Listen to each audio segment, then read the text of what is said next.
Este é o Poder Público, a semana em debate pela secção de Política do Público. São José Almeida, Liliana Borges, David Santiago. E eu sou a Sónia Sapaz. Bem-vindos ao Poder Público de 3 de julho. Quando eu estava a preparar este podcast, lembrei-me que há uns 12 anos, no dia de ontem, não de hoje, Paulo Portas fez aquele célebre comunicado em que confirmava a sua demissão irrevogável do governo. Uma saída que todos sabemos nunca chegou a acontecer. Uma dúzia de anos depois, com Portas fora da política ativa, mas ativo nos comentários televisivos, o CDS viveu uma crise sem precedentes, mas ainda sonha com a possibilidade de o seu ex-líder ser candidato presidencial. Algo que talvez não esteja irrevogavelmente posto de parte, só para fazer uma piadinha. Bom, esta história toda serve para introduzir o tema das presidenciais, que continua a dar-nos muito que falar. Esta semana conheceu 2 novos capítulos. Augusto Santos Silva comunicou que não vai ser candidato e o Major-General Isidro Moraes Pereira, um habitué nos comentários televisivos, admitiu que pode vir a concorrer a Belém. Mais um militar. Já temos aqui muito suminho para comentar. São José, quando disse que não se candidatava, Santos Silva acrescentou que espera uma candidatura independente, mas agregadora. Como é que tu leste esta declaração? O seguro não está seguro no seu PS? Augusto Santos Silva, desde que ainda era e foi eleito Presidente da Assembleia da República, tentou construir uma imagem de potencial candidato à Presidência da República. Era algo que lhe agradaria. Concluiu depois que quando António Vitorino começou a surgir como hipótese que seria melhor, Vitorino retirou-se, Santos Silva disse que ia tomar uma decisão, decidiu retirar-se. Parece-me que Santos Silva concluiu o que é evidente, não é? A sua candidatura, como ele próprio disse em relação a outros, não iria, se calhar, criar agregar um movimento e uma dinâmica ganhadora. Penso eu que se surgisse, seria uma candidatura que iria dividir o PS, como já estaria a dividir até mesmo, aliás é a razão porque Vitorino se retira. Também. É precisamente o argumento de que não queria dividir o eleitorado do PS. Isto para dizer o quê? Eu penso que seguro tem neste momento possibilidades de ter, e aliás tem tido manifesto apoio de grandes figuras do PS, de Manuel Alegre, Francisco Assis, que são de sensibilidades diversas dentro do partido. Tem tido outras personalidades socialistas a apoiá-lo. É natural que o eleitorado socialista e os militantes do PS acabem a votar num candidato que foi líder do partido e líder da JS. Aliás, acho alguma graça quando António José Seguro diz que não vem da política tradicional, se ele quer dizer que não vem da política dos interesses, não é a mesma coisa que dizer que vem ou não da política tradicional, porque da política tradicional ele vem, mas pronto, isso são questões. O peso de Seguro neste momento parece-me que está em crescendo, quer dentro do PS, quer junto ao eleitorado, está a fazer o seu caminho. Quanto à questão que tu colocaste de uma candidatura independente, agregadora, que parecia que Augusto Santos Silva estava ali a lançar um nome, até parecia que ele sabia de alguém que ia avançar. Exato. Não sei se será Mário Centeno, vão recuperar agora que vai sair do Banco de Portugal, mas Mário Centeno pôs-se de fora da corrida presidencial de uma forma categórica, creio eu. Não vejo que Mário Centeno seja uma pessoa de vir agora dar o dito por não dito, mas não sei, nunca se sabe. Mas António Novo, que é outro nome que se fala, nome. Não me parece tão agregador assim. Não é agregador, Sónia. Eu acho que António Sampaio de Novo tem um problema. Ele já não foi agregador há 10 anos. Porque parte do PS votou em Maria de Belém Roseira. Eu sei que era muito difícil o PS, com a saída de um presidente socialista, depois de 20 anos de presidentes socialistas, e com Cavaco Silva a tentar pela segunda vez ser candidato a presidente e a ser presidente, era muito difícil a um candidato do PS ganhar presidenciais há 10 anos atrás. Mesmo assim, Sampaio da Nova teve um resultado honroso dentro do facto de o PS ter perdido a eleição, porque foi o segundo resultado, foi o segundo classificado, por assim dizer. Agora, passaram 10 anos, meus amigos. Passaram 10 anos.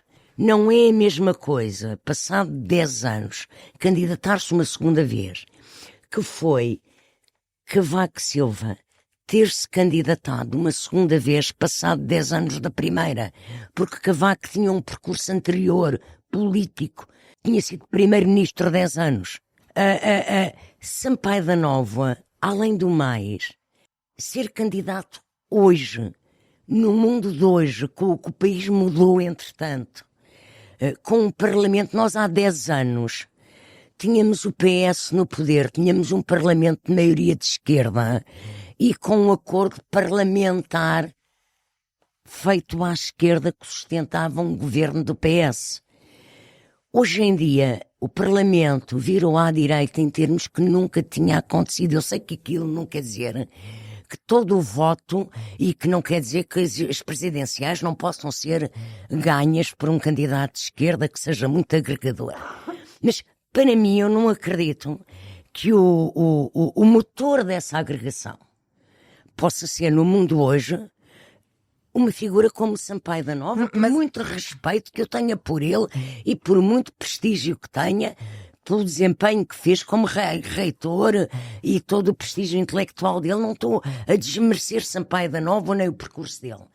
Mas era só uma pergunta, eu não sei se Augusto Santos Silva sequer estava a pensar nisso. Não, mas só a comentar, porque o que se disse, o que eu vi nos comentários todos é que ele estava a falar, a lançar Sampaio da Nova, porque é o nome de que se tem falado. Eu acho que ele até podia estar a querer dizer que o PS... Não, mas eu também acho que estava a falar de Sampaio da Nova, porque se fala, ele tem essa então, pretensão... ir buscar outra vez o Centeno, como eu comecei por dizer, também acho isso um absurdo. O Centeno já se pôs de fora. Fora, claro. Não, deixem-me passar à Liliana, que eu quero lhe fazer a pergunta mais difícil de todas, que é... Obrigada. Imagina, por uns minutos, que és Ela vai- conselheira adjunta, alguém que ajuda José Luís Carneiro a tomar decisões sobre o que é que o PS deve fazer nas presidenciais. O que é que tu lhe dirias? Que conselho lhe darias? Endossavas um candidato, ficavas quieto, nenhuma das anteriores? Coitada de mim, Exato. coitado de José Luís Carneiro neste momento, porque ele já é um político que vai estar numa posição difícil várias vezes nos próximos tempos. E, portanto, neste momento, quem é que José Luís Carneiro tem em cima da mesa concretamente? António José Seguro, que é alguém que perdeu para António Costa, que é alguém que não reúne consenso no PS, mas, por outro lado, a alternativa que nós estamos aqui a falar é de um independente que tem essa vantagem de ser independente e, portanto, digamos assim, concorrer com a imagem de não político que Gouveia e Mel traz a esta corrida presidencial, tal como poderá trazer o outro militar que se começa a posicionar também para entrar. Dito isto, eu acho que, tal como Pedro Nuno Santos se comprometeu ou defendeu que seria a estratégia que deveria ser seguida pelo PS, que o PS deve tomar uma posição. O PS, partido, não tem ninguém da sua área há 20 anos em Belém, portanto é muito tempo, e acho que o José Luís Carneiro, num PS que está numa reflexão que ainda não percebemos se está a acontecer, se não está, em que ponto é que está, que deve tomar uma decisão. Portanto, não apoiar não me parece ser... Não tomar uma decisão e ficar só calado, acho que não é uma boa decisão. Acho que deve ter essa coragem de justamente ter de protagonizar uma ruptura deste PS que está a desaparecer, que não toma a dianteira, que não toma uma decisão, que não toma uma posição de liderança, e dizer que apoia um candidato, que apoia outro, ou dizer não vejo qualidade em nenhuma das candidaturas e, portanto, o PS...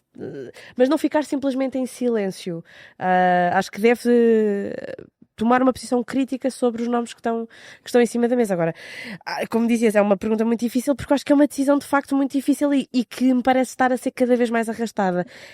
Nós sabemos que o tabuleiro... Só depois das autárquicas. Era aí que eu ia. Eu ontem tentei fazer este exercício no Parlamento, todos os deputados fugiram.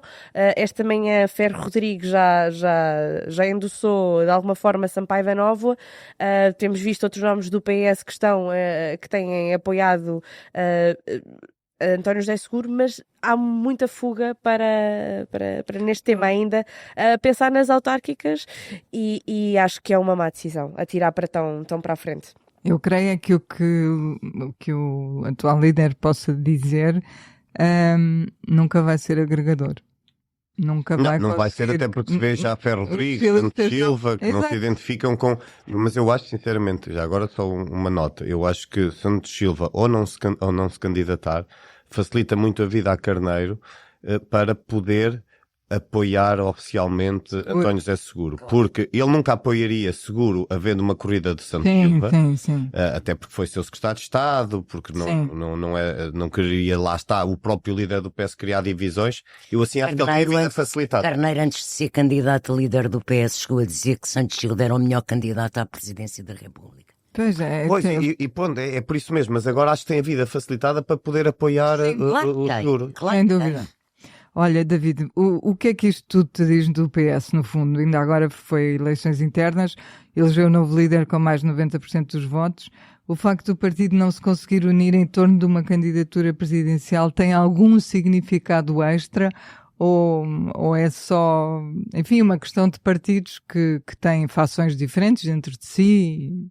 Eu acho uma vida fações, lá ativa. está, mais do que fações, aqui acho que é uma questão ou ideológicas, acho que é uma questão de egos, sinceramente. De egos e de inimizades que se vão criando ao longo dos anos.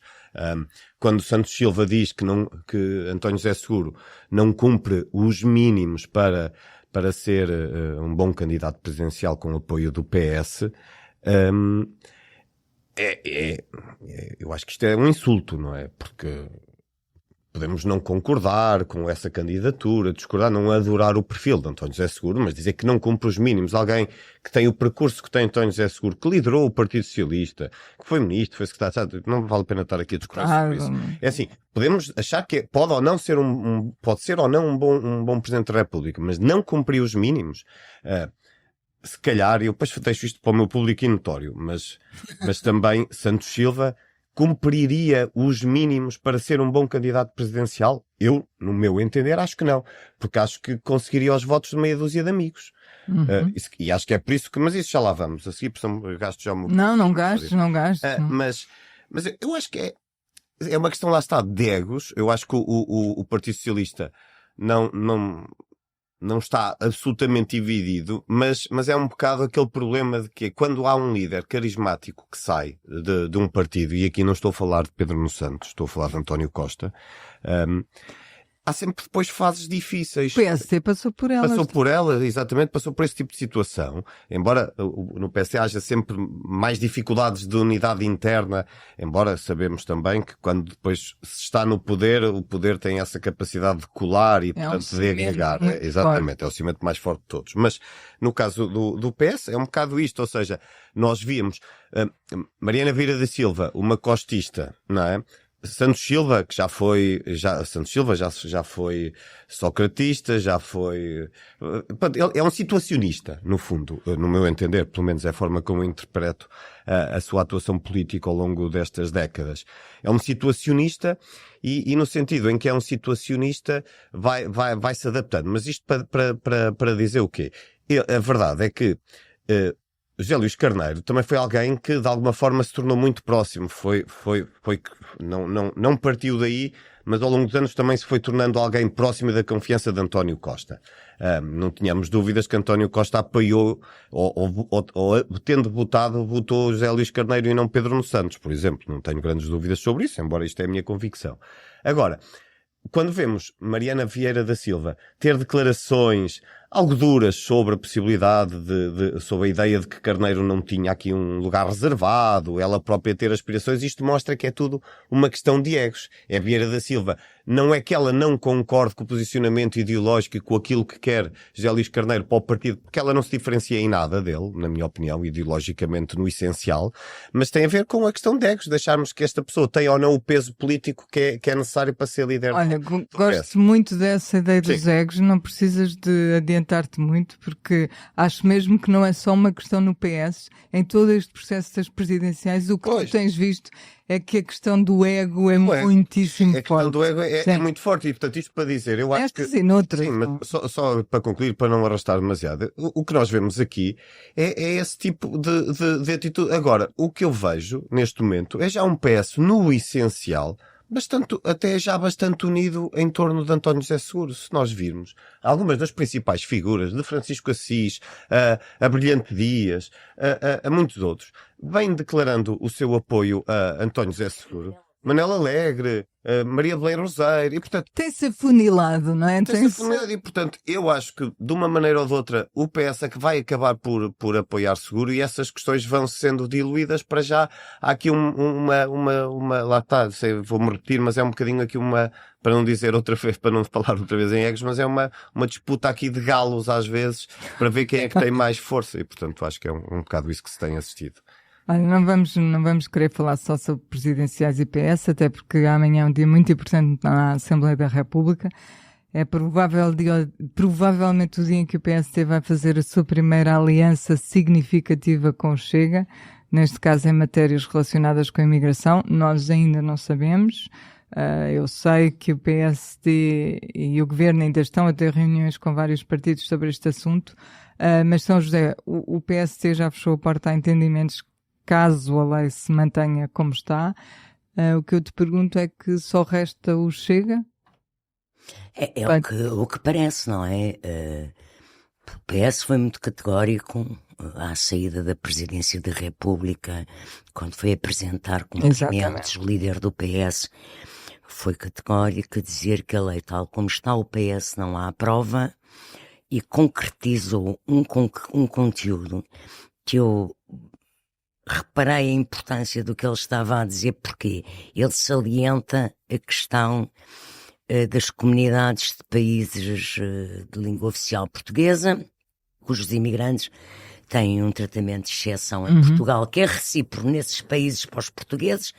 Aliás, os brasileiros já fizeram saber que vão aplicar a reciprocidade, ou seja, a dificuldade que vai ser introduzida na lei à entrada de brasileiros em Portugal será introduzida no Brasil na lei à entrada de portugueses no Brasil. Exato. Portanto, vão manter a reciprocidade, que é o que existe na comunidade de países de língua portuguesa atualmente. E, portanto, eu reparei que Carneiro levantou essa questão como uma das questões essenciais, penso que haverá mais.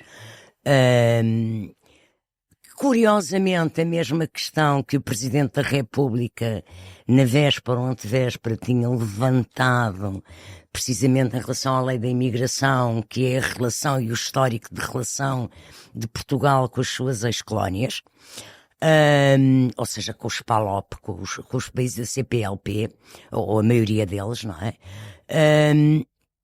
E, portanto, eu penso que dificilmente, a não ser que Luís Montenegro agora fizesse um flic-flac no que são as suas propostas para entrar em acordo com o PS, o que seria muito bom senso, na minha opinião. Porque o Chega também tem ali algumas exigências, Pronto, não é? agora, do outro lado, é isso que eu ia dizer agora, quanto ao Chega. Leitão Amaro desafiou o Chega a votar a lei no Parlamento, no debate marcado pelo Chega sobre o assunto. O próprio Primeiro-Ministro, na entrevista que deu ao Paulo Dentinho em Bruxelas, frisou que para esta matéria o Chega era... Na imigração, não é? Estamos a falar da imigração. Sim. Porque a sexta-feira é a lei da imigração, a lei da nacionalidade, e estamos a falar da questão da unidade de estrangeiros. Sim, não, mas então, no fundo, no pacote de leis que vai amanhã a plenário, para votação. Mas eu também acho muito engraçado uma notícia que vi agora do nosso colega Filipe Santa Bárbara, de que o PSD não quer que os diplomas deixem sem votação. Portanto, quer que as matérias sejam logo votadas. Ou seja, não quer que vão para a comissão, para que sejam, com o tempo, delineados acordos, sendo polida a lei de forma a que reúne consensos. Ou seja, há um trabalho que eles não querem aprovar agora, aprovam ao chumba. Não, mas Portanto, não deixe sem votação. pronto, é isso, mas não é aquela questão que no IRS colocou de tentar votar logo tudo em pacote e fazer logo o processo todo. Quando? É a votação na Na generalidade, sim. Baixar a comissão com uma votação prévia. Para isso tem que ter um acordo para ter votos. Sim, exato. Eu ontem a falar com uma amiga minha, jornalista, estava a falar sobre esta questão também, entre outras. E ela, a certa altura, diz-me assim, ouve lá, eu já pensei, será que eles estão a fazer isto tudo, mas depois, no fim, querem mesmo é que a lei chumbe na generalidade? Eles quem? O PSD? PSD, fazem o número, e o governo, fazem o número que quiseram propor normas mais duras Restritivas. para a imigração, Não conseguiram acordo? não conseguiram por causa da oposição. Eu acho isto de um cinismo atroz. Bom, não sei. Como a pessoa com quem eu estava a falar é uma pessoa com muitos anos de jornalismo, mais que eu, e que já tem muitos, e que já viu muita água passar por baixo das pontes. Não sei, vamos ver a votação da amanhã e o que é que hoje há uma reunião entre os líderes do Chega e o Primeiro-Ministro, ou o líder do Chega e o Primeiro-Ministro. Creio que ainda haverá hoje também uma reunião com o PS, não sei Mas se já com o houve, líder, já houve. Foi mas não logo com o de manhã. líder do PS ou com o líder do PS. Eu não tenho a certeza se o líder Pois, esteve. penso-me que o líder do PS não estaria, porque nestas primeiras reuniões... Tem não estão sido, os tem líderes. sido as lideranças É, parlamentares. parlamentares, sim. pois. Portanto, vamos ver o que é que até logo à tarde e até amanhã, à hora da votação, surge como textos de substituição, como acordos de compromisso Sim, publicitados antes. Vamos ver, mas pode ser Amanhã- que até seja, que a pessoa, minha amiga dizia, a jornalista minha amiga dizia, se calhar isto tudo vai acabar a morrer na praia e o governo a ter o benefício de ter tentado e não ter conseguido. amanhã teremos um vislumbre disso, se sim ou se não. Mas as votações, essas votações que acontecem amanhã no Parlamento, não foram a única preocupação do Primeiro-Ministro esta semana, porque o caso Spinum Viva parece ter voltado à vida, e desta vez não foi por iniciativa de nenhum partido, desta vez foi a entidade da Transparência, que fez saber que o Primeiro-Ministro só pôs à consulta da sua declaração de rendimentos, ou pelo menos parte dela. A verdade há de estar aqui no meio das duas versões dos factos. O certo é que se deu uma troca de argumentos muito pouco habitual entre estes dois órgãos. E nesta história, Liliana, o que é que achas que ainda pode chamuscar um primeiro-ministro que já foi a eleições com este caso no encalço, que venceu essas eleições, em que o PS passou para um terceiro lugar de partido mais votado e que continua, este primeiro-ministro, a recusar dar acesso à lista de clientes? Eu acho que a tua pergunta dá a resposta. Acho que chamusca muito pouco. Porquê? Porque às tantas, as pessoas...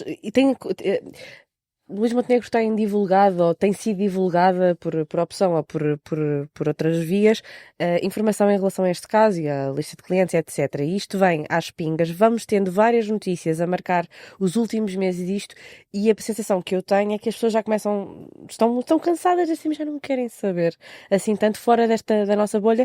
E como dizias, estamos a falar de um primeiro-ministro que venceu as eleições neste contexto e que, portanto... As sondagens já diziam isso antes das eleições. Sim. Precisamente. E depois aqui outros dois dados que eu acho também relevantes.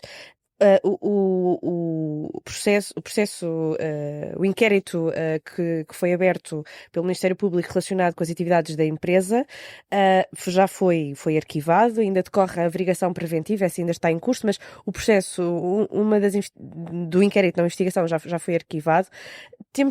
Sabemos também que esta resistência de Luís Montenegro não é única, ou seja, existem vários políticos que recorrem a esta possibilidade. Mas desculpa uma coisa, mas esse processo foi arquivado, mas esse processo nunca teve publicitação nenhuma. Esse foi uma denúncia anónima, foi aberto e logo arquivado. parte. Portanto, isso nunca teve relevância nem mediática nenhuma. Isso Sim, não mas, existiu, na verdade, para ninguém.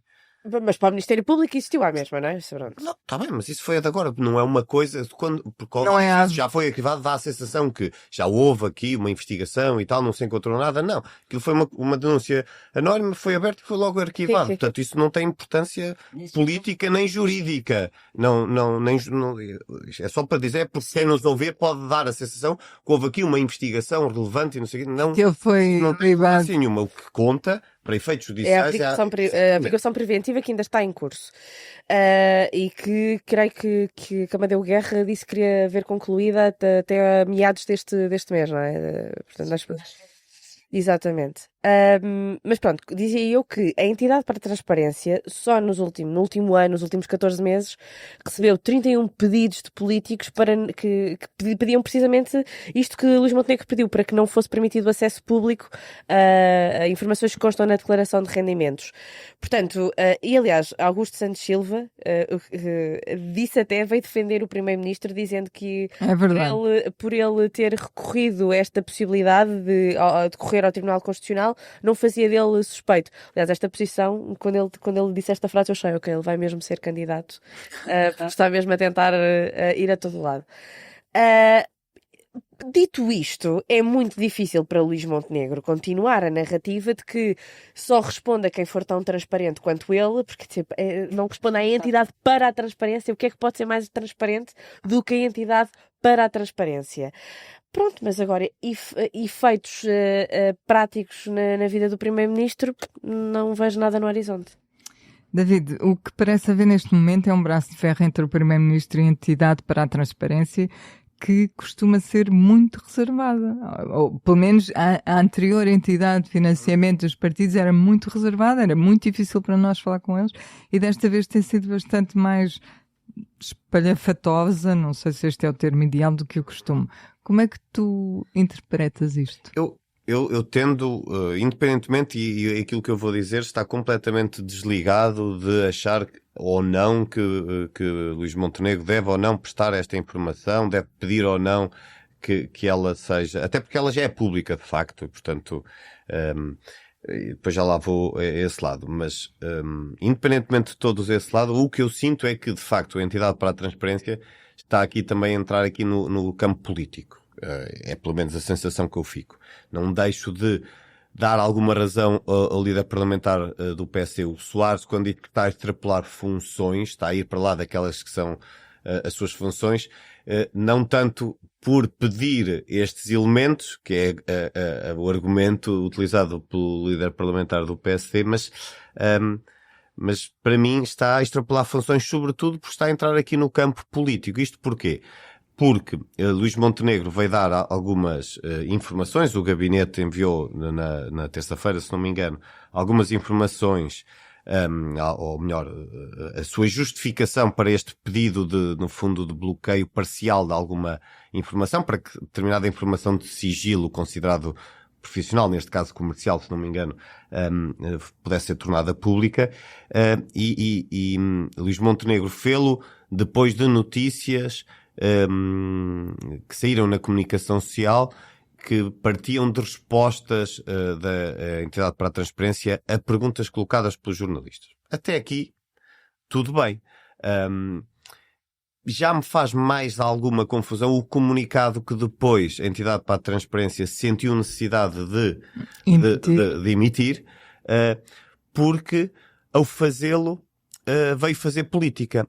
Foi um bocadinho o que fez a anterior Procuradora-Geral quando emitiu aquele comunicado com aquele famoso parágrafo que levou à admissão de António Costa, que não era, no meu entender, não foi minimamente oportuno e foi era completamente evitável. E eu acho mesmo em relação agora à entidade para a transparência, porque acho que a entidade para a transparência não deve vir, no fundo, auto-justificar-se e de alguma forma pôr em causa aquilo que o Primeiro-Ministro diz ou faz chegar aos jornais, porque não é essa a sua competência. Isso dá sinais que podem até nem corresponder, enfim, não sabemos. Dá a sensação que há aqui uma batalha política e que está nesse sentido a extravasar funções. Essa é a minha leitura. Deixas-me só acrescentar Claro, uma sim. coisa, concordando com o que o David disse. É bom que o Tribunal Constitucional, de facto, faça uma leitura de quais são os poderes e obrigações Que cria da jurisprudência, não é? entidade e dos políticos.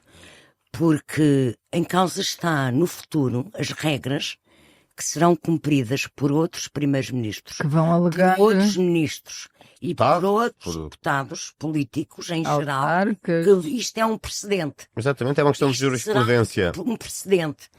E se este precedente vingar, se isto for na leitura que está a ser feita agora, não é? Vamos ver o que é que diz o Tribunal Constitucional. Mas do que parece que Luís Montenegro quer... Mas o porque que é eu que tu também dizes? Lá sim. se vai a transparência? Não é lá se vai a transparência. Não, lá se não vai o tens que- como escrutinar. Não, o que a Sr. José está a dizer, acho eu, Não a tens menos que como eu esteja a escrutinar. perceber, a menos que eu esteja a perceber mal. Lá se vai o sigilo profissional e comercial. Não para- é isso. Não, é pareceu-me o É contrário. o contrário, porque o sigilo para os advogados já existe. Eu não sei se neste momento o que está em discussão é o conteúdo dos negócios que a Cepino Viva fez com alguns Não, é a lista clientes. de clientes. Ou se é a lista de clientes. É a Se é a lista lista de de clientes, a questão é que nós sabemos, porque houve uma fuga de informação, e portanto não tem nenhum sigilo profissional essa lista de clientes, porque não é de advogados. É de aquilo era uma empresa de consultoria. Consultadoria, e portanto, informalmente, por fuga de informação, já é conhecida, não é oficialmente, deve ser aberta, não deve ser aberta. É este precedente que eu estou a falar. Fechar este tipo de informações para futuro, neste caso não interessa porque nós até já, ela extravassou cá para fora com fuga de informação, mas nós, jornalistas, os jornalistas não terem acesso a esse tipo de dados que eles têm que dar à entidade da transparência, isso ser sigiloso, não há escrutínio, vai dificultar impedir o escrutínio. Como é que eu posso no futuro saber se um primeiro-ministro entra ou não em conflito de interesses se eu não sei que empresas É a continua. que ele tem ligações Claro, ou teve claro. ligações, quem são os clientes? Ou E até o Tribunal Constitucional decidir, toda a totalidade da E- declaração de rendimentos não pode ser Sim, está consultada. bem, mas é isso. Agora, é importante o que seja a leitura, porque é quem compete, é ao Tribunal Constitucional a dizer isso. Porque, como dizia o Certo. David, a entidade de transparência, a ideia que dá é que pode estar a dar um Mas passo maior que a perna. Pois, mas eu concordo com a São José. A questão é, mas para haver esse escrutínio, lá se vai o sigilo profissional e Pronto, neste mas, caso comercial. mas acresce. Mas não, para a lista de clientes não há sigilo comercial nenhum. Ele tinha que dar a lista de clientes já. Não estamos a falar deste. Se falarmos em abstrato, não há sigilo comercial? Mas, ó David, acontece que este primeiro-ministro tinha uma empresa quando ainda estava em Não, funções. não é isso que está em casa, mas Caso- eu estava a querer falar em abstrato. Sim. Eu Não, estava a não, querer mas falar em em abstrato. abstrato tu tens na lei. Estou armado em Presidente da O sigilo- República e a falar em Não, abstrato. tu tens o sigilo, por exemplo, dos advogados. O sigilo mas estava a falar- comercial é os negócios, não é a lista de clientes. O sigilo comercial não é a lista de clientes Também de uma pode empresa. ser. Para isso não há sigilo, tanto que Pois, ele teve tá que bem. dar. Ele deu-a. Certo? Bom, eu creio O que que eu vamos ficar. questiono é que seja pública. Mas então, se não é pública, não há escrutínio. Bom, eu Estás acho. a perceber? Não, se os jornalistas não têm acesso, não têm como escrutinar. Eu creio que vamos ficar por aqui em termos de abstrações. Desculpe, Porque eu queria guardar um bocadinho de tempo para os vossos públicos e notórios. São José, vá. Eu Rápido. sou rápida, queria recomendar a leitura da crónica de João Miguel Tavares hoje no Público sobre um julgamento que começou hoje do Dr. José Sócrates, não tanto engenheiro, não é tanto o julgamento em si, que não me pronuncio sobre isso, nem tenho que o fazer, mas sobre o facto de ele ter ido dar uma conferência de imprensa em Bruxelas, tendo a seu lado dois grandes advogados de gabarito internacional e de currículo internacional, em vésperas de começar o julgamento em Lisboa, para tentar influenciar e adiar, não sei se só na cabeça dele é que se calhar adiava, mas tentar criar uma imagem de enquadramento ou para pressionar a abertura, o arranque do julgamento, e acho interessante que se leia a crónica, porque de facto aquilo que é questionado, que é de onde é que vinha o dinheiro ou como é que ele conseguiu o dinheiro para uma vida supostamente faustosa que fez, parece que se mantém o Fausto, porque uma conferência de imprensa em Bruxelas sobre um processo... Não divulgues a crónica toda, senão as pessoas já não pronto, vão ler. leiam, é isso, leiam. Liliana, agora és tu. Então, eu trago uma reunião do PSD que acontece hoje, do PSD de Setúbal, da Conselhia, que terá como tema, mais uma vez, a discussão da escolha da ex-autarca da CDU como a autarca que será apoiada pelo PSD. A escolha foi da estrutura nacional, a estrutura local está muito insatisfeita e eu também tenho curiosidade de perceber porque é que o PSD nacional, porque é que Luís Montenegro e Hugo Soares escolhem uma autarca da CDU com problemas na justiça, ex-CDU, com problemas na justiça, para apoiar em Setúbal. Porque querem ganhar a Câmara. E ela é uma forte candidata, acho eu. David? Pois, parece-me isso. Eu já levantei há pouco o véu, mas é basicamente tentar aqui traduzir para termos mais simplistas a justificação de Augusto Santos Silva para não ser candidato a Belém. Ele diz que chegou à conclusão de que a sua candidatura não seria suficientemente, e agora estou a citar, não é? Suficientemente abrangente para ser suficientemente forte. Ora, basicamente o que ele está a dizer é que não tinha hipótese nenhuma nesta eleição. E é isto que ele está a dizer. Percebeu isso, mas acho estranho ele ter percebido isso tão tarde. Quer dizer, não acho estranho. Porque se nós olharmos as intenções de voto ao longo dos últimos 2 anos, mostram que ele tem intenções de voto, as sondagens mostram que ele tem intenções de voto paupérrimas. E, portanto, ele aqui aspirava aqui à possibilidade de, se tiver o apoio do Partido Socialista, embora, entretanto, o Partido Socialista tenha caído bastante em termos de peso eleitoral, mas pronto, seja como for, ele acreditava, tendo a máquina do PS e o partido por trás, poderia de alguma forma disputar honrosamente esta eleição. Ora, a partir do momento, e já não é de agora, em que António José Seguro avançou, ficava claro que o Partido Socialista não poderia, se Santos Silva avançasse, não poderia apoiar nenhum dos candidatos e faria o mesmo que fez António Costa, que era não apoiar nenhum candidato, e sem o PS por trás, Augusto Santos Silva vale pouco ou nada em termos eleitorais. Eu estou a falar eleitoralmente. E basicamente, quando ele diz isto, é só porque eu acho que às vezes também importa tentar, porque isto é um eufemismo para dizer que ele não tem potencial eleitoral que pudesse ir além de uma votação mínima, não é? E portanto é basicamente essa a interpretação, que não faz os mínimos, exatamente. Que não passaria dos mínimos. Esta semana foi isto que tivemos para lhe oferecer. Voltamos daqui a 8 dias e será o meu último poder público desta temporada, chamemos assim, porque vou entretanto de férias, mas não se preocupe, alguém da equipa há de ficar por cá a segurar conversas, pelo menos até ao debate do Estado da Nação, que é precisamente numa quinta-feira, salvo erro. 17? Dia 17. Nesse caso, até para a semana e fique bem, fique com o público. Até para a semana. Para não perder os novos episódios, subscreva este podcast do Público na sua aplicação preferida. Para além deste programa, há mais para descobrir em público.pt/podcasts. O Público fica no ouvido.